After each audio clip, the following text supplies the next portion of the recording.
শ্রীনগরের বণিকদের নিজেদের উপর আস্থা আছে। তারা বিশ্বাস করে নিজ ক্ষমতা ও বুদ্ধি দিয়ে বাণিজ্যে লাভ করা সম্ভব।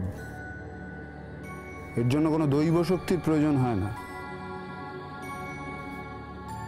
তবু নিয়ম অনুসারে আমাদের ঘরে প্রত্যেকবারই ধুমধাম করে বিষ্ণু পুজো হয়।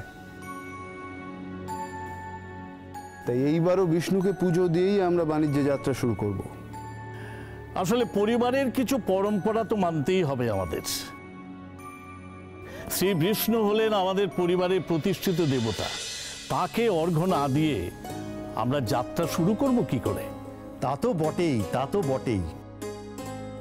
শুনলাম আপনার কন্যার শ্বশুরালয় নাকি লক্ষ্মী দেবীর বড় কৃপা হয়েছে। তা ওনারা আসছেন না আজ?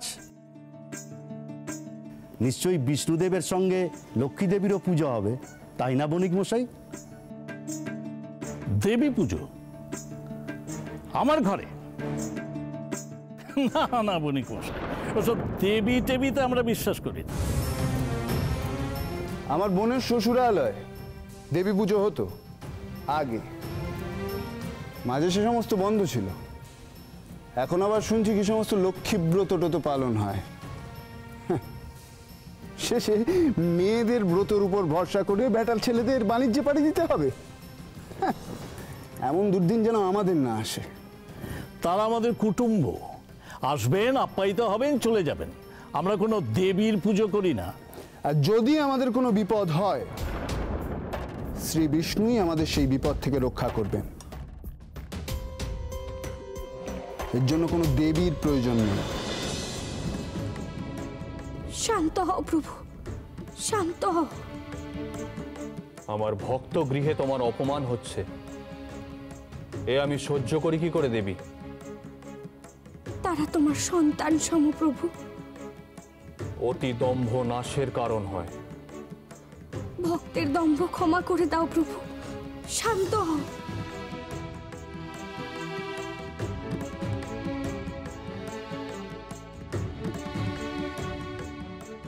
ক্ষমা তো আমার চাওয়া উচিত দেবী, তোমার কাছে। পদে পদে তোমাকে অপমান করা হচ্ছে, তাও শ্রীনগরের ওই বণিক গৃহে আমি বাধা পড়ে আছি। ওরা যে তোমার উপাসক প্রভু, ওই গৃহে তো তোমাকে থাকতেই হবে।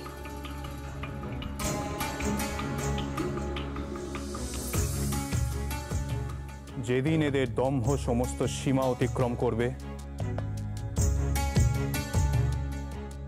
সেদিন আমি এদের সমুচিত শিক্ষা দেব।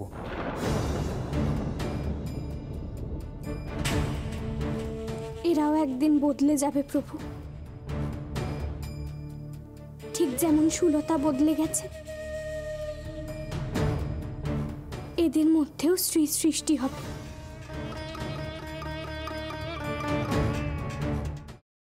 আমি এই সব কিছু বন্ধ করতে পারি, কিন্তু একটা শর্তে।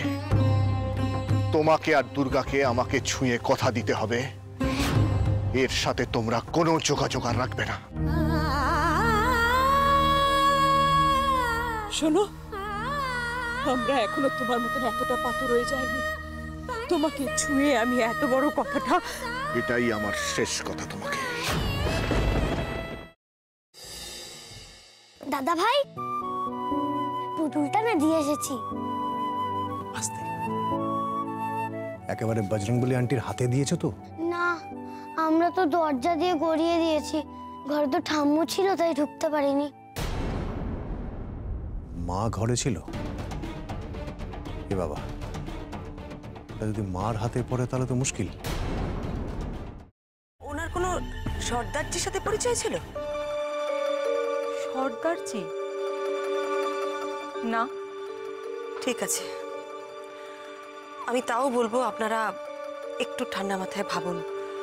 আসলে আমার জানাটা খুব দরকার।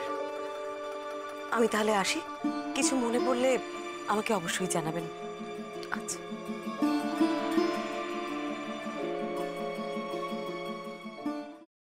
ফ্রাইং প্যানে Emami healthy and tasty refined rice bran oil গরম করে তাতে গোটা কালো সর্ষে আর কারি পাতা ফোড়ন দিয়ে ওর মধ্যে একে একে টমেটো কুচি, বাঁধাকপি বাটা, নুন, হলুদ গুঁড়ো, শুকনো লঙ্কা গুঁড়ো আর সামান্য চিনি দিয়ে ভালো করে কষিয়ে নিয়ে ওই মিশ্রণে কুড়িয়ে বেটে রাখা নারকেল, পাকা লঙ্কা কুচি আর কারি পাতা দিয়ে ভালো করে নাড়াচাড়া করে নামিয়ে নিয়ে নারকেলের স্লাইস, পাকা লঙ্কা স্লাইস আর কারি পাতা দিয়ে সাজিয়ে সার্ভ করুন বাঁধাকপির ঝাল।